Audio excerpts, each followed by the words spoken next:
Welcome back, everyone, to our university education on equity basics. And today we're going to look at placing orders. As always, let me remind you that everything we go through is educational.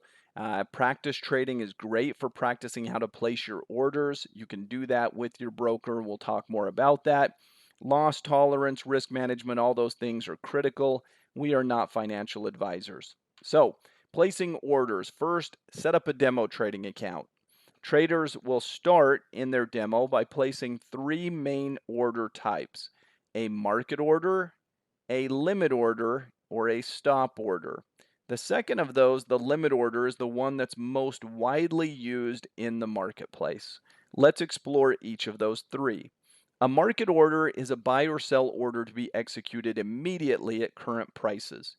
It lacks some control because if I shoot a market order out there, I'm just at the mercy of wherever it gets filled. I have no control once I hit send.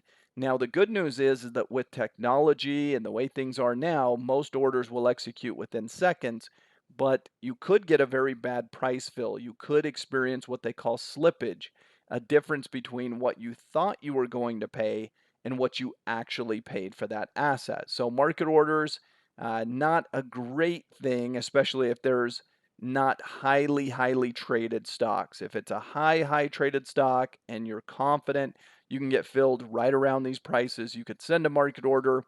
But most of the time, we want to use limit orders, and this is by far and away the most common order type. It is an order that specifies when you're buying that you're only willing to pay your limit price or less. You will buy at your limit price or lower. When you're selling, it will specify your limit or more as to what you're willing to collect to sell. So it's literally how most people buy and sell at an auction, right? If I go in and I negotiate a car, the buyer of the car says, "I'm set my limit. I'm only willing to pay 20,000 for this car."